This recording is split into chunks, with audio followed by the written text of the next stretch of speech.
Alhamdulillahi Rabbil Alameen wassalatu wassalamu ala Sayyid al-Mursaleen amma ba'd fa'a'udhu billahi minash shaitanir rajim bismillahir rahmanir rahim. My dear brothers and sisters, assalamu alaikum wa rahmatullahi wa barakatuh. Welcome to episode 3 of the history of Islam. Now in this particular episode we are going through the parents of the Prophet sallallahu alaihi wasallam, and as the first couple of episodes have covered, we are starting with the life and the history of our beloved Prophet sallallahu alaihi wasallam. Now, a lot of questions do come about around the religion and the faith and the following of the blessed parents of our beloved sallallahu alaihi wasallam. You know, because the Prophet sallallahu alaihi wasallam actually brought Islam as we know it today. So, what religion were they actually following, and what was their condition, and what was their beliefs? Did they believe in one God? Did they believe in Allah Azza wa Jal? Alhamdulillah, we've got Shah Sahib here to actually enlighten us on this matter, because it's very important that we know about the parents of the Prophet sallallahu alaihi wasallam as well as the message that he brought. Bismillahir Rahmanir Rahim. The consensus of ulama of Ahl Sunnah in regards of the faith of the blessed parents of Rasulullah sallallahu alaihi wasallam is that they were believers, right, and they followed the religion of Hazrat Ibrahim alayhi salam. Right. They were never polytheist. They were Right. all muwahhid. Muwahhid means believing in oneness of Allah Azza wa Jal. Right. As mentioned in a hadith, the Prophet sallallahu alaihi wasallam said, "I have been created from pure lineage." Right. And of course. polytheist, mushrik are najis, impure. Sure. So not only the Prophet sallallahu alaihi wasallam's parents, all ascendants of Rasulullah sallallahu alaihi wasallam were pure from polytheism, Sure. from shirk. They were all Right. muwahhid, and they were all, and there are some unfortunate people who said this about evil sentence, evil comments about the parents of Rasulullah sallallahu alaihi wasallam, and they fall into this Quranic ayat. Allah Ta'ala says in Surah Ahzab, "Inna alladhina yu'dhuna Allah wa rasulahu," those who annoy Allah Azza wa Jal and His Prophet, those who give taklif, those who hurt, who annoy Allah and His Prophet. Obviously, the one who is, saying some bad comments about the parents, Prophet sallallahu alaihi wasallam's parents, so he's annoying Rasulullah sallallahu alaihi wasallam. He's hurting Rasulullah sallallahu alaihi wasallam. So Prophet sallallahu alaihi wasallam, Allah says about this, those people who annoy and who hurt Allah and His Prophet, la'anahumullah fi dunya wal akhirah, there is la'anat of Allah as well, curse upon them, curse of Allah as well is upon them in this dunya and in the hereafter. Well. So Prophet sallallahu alaihi wasallam's parents are believer, and there are many ulama, for example Imam Jalaluddin as-Suyuti, Shafi rahmatullahi ta'ala, Allama Ibn al-Hajar Haytami, Allama Imam Qurtubi, Hafiz Ash-Sham Ibn al-Nasir, and Qazi Abu Bakr al-Arabi, Sheikh Abdul Haq Muhaddis Dehlvi. They all done research on this topic, and there are some of the narrations that, so they discuss the iman and faith of Prophet sallallahu alaihi wasallam's parents in three. They made in three evidences, in three opinions. Number one, that they were the believer of the religion of Ibrahim alayhi salam, so they are mu'min.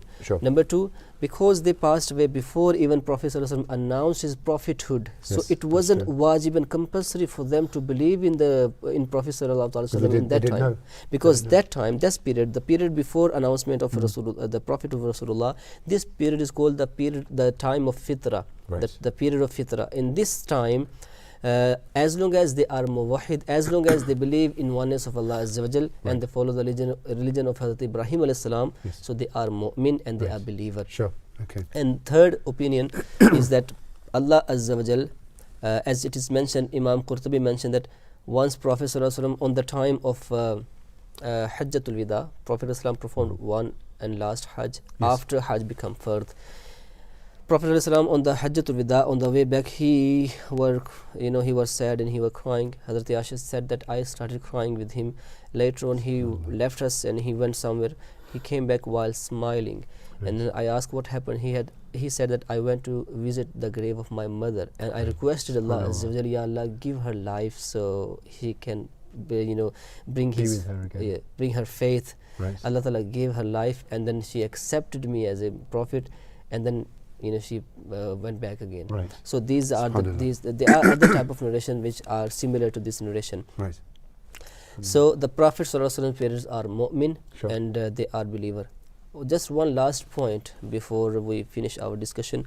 Hazrat Yunus alayhi salam, you have heard about Prophet Yunus alayhi salam, when he became Naumid, and he became not Naumid, he was telling his people to believe in oneness of Allah Azza wa Jal, but people, his people, they were not listening. So he left them without waiting Allah's command, that what he should do in this scenario. So he left his people, and he went to a sea.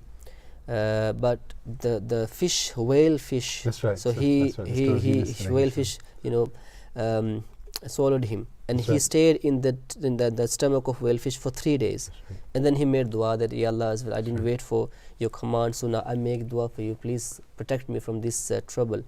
And with the dua of Ayat Karima, maybe you have heard, many our viewers, they have heard about Ayat Karima, La ilaha illa anta subhanaka inni kuntu minadh dhalimin. Very famous dua. And it's mentioned in the tafsir that if you make any dua mentioning this dua, that very dua would be accepted, inshallah. So we should make dua using the ayat karima, which is La ilaha illa anta subhanaka inni kuntu minadh dhalimin. When he made this dua, the whale fish threw him out, and Allah Ta'ala helped him to go to the back to the people. But according to the narrations, there are some animals who would go to heaven. One of the animal is the dog of Ashab Kahf. He would go to the Jannah in the form of Bal'am bin Ba'ura. Bal'am bin Ba'ura, he was very pious person, and he was mustajabu dawat, mean his dua are always accepted. But because of the greed of wealth, he made curse against the Prophet. So he lost his faith, and he died as a non-believer. He would go to hellfire in the form of the dog of Ashab Kahf, the people of cave, and that dog would go to heaven in the form of that person. So there are some other animals who would go to heaven. One of them, the fish and whale fish of Hazrat Yunus alayhi salam. Why? Because of the link and blessing and nisbat of a prophet. So Hazrat Yunus stays in the stomach of whale for 3 days, and that whale will go to the Jannah. What about the Prophet ﷺ, who stayed for 9 months in blessed stomach and womb of Hazrat Amina radiallahu ta'ala? So this is the nisbat and link. Because of the nisbat of Prophet ﷺ and link of Prophet ﷺ, the parents of Prophet ﷺ are believers. That is our belief. They are mu'min, and they are muwahid, believing in oneness of Allah Azza wa Jal, and they are jannati. They would go to Jannah. This is our belief, and we should believe that. This is very clear. So we shouldn't be any doubtful that maybe they are mu'min or not. So according to narrations, they are mu'min. And there's lots of evidence, my dear brothers and sisters, to show that the parents of our beloved Rasul sallallahu alaihi wasallam were believers, and also the link that they have. I mean, the mother of the greatest creation, the beloved to Allah Azza wa Jal, how could she not be a believer? I think sometimes shaitan starts whispering in our ears, and it affects some of our brothers and sisters as well, that they think, okay, Rasulullah sallallahu alaihi wasallam brought Islam as we know it today, and because the parents didn't follow that Islam, that for whatever reason they're not believers. Now that is a very, very weak, fabricated belief. And when you start looking at all the evidence, and Imam Sahib mentioned all the different imams and scholars that have done their own research and have come to that same consensus that they were believers, and the evidence is there. So we shouldn't really doubt that. And it's strange that people would even doubt that. I mean, the shaitan is there to misguide, to put whispers. So we need to ask Allah Azza wa Jalla for always to protect from the whispers of shaitan as well. Jazakallah khair, Imam Sahib. Great lessons there, my dear brothers and sisters. Please keep watching InfoAir Media. Next episodes will be coming soon. In next episode, sorry to interrupt you, inshallah, in next episode we'll cover the birth of Rasulullah sallallahu alaihi wasallam and the miracles which happened in the time of the birth of Rasulullah sallallahu alaihi wasallam, inshallah. Absolutely, so it's an episode that you would not want to miss, inshallah. That will be coming to you on InfoAir Media. Jazakallah khair for watching. We'll see you next time. Assalamu alaikum wa rahmatullahi wa barakatuh. If you like this video, please give it a like and a thumbs up.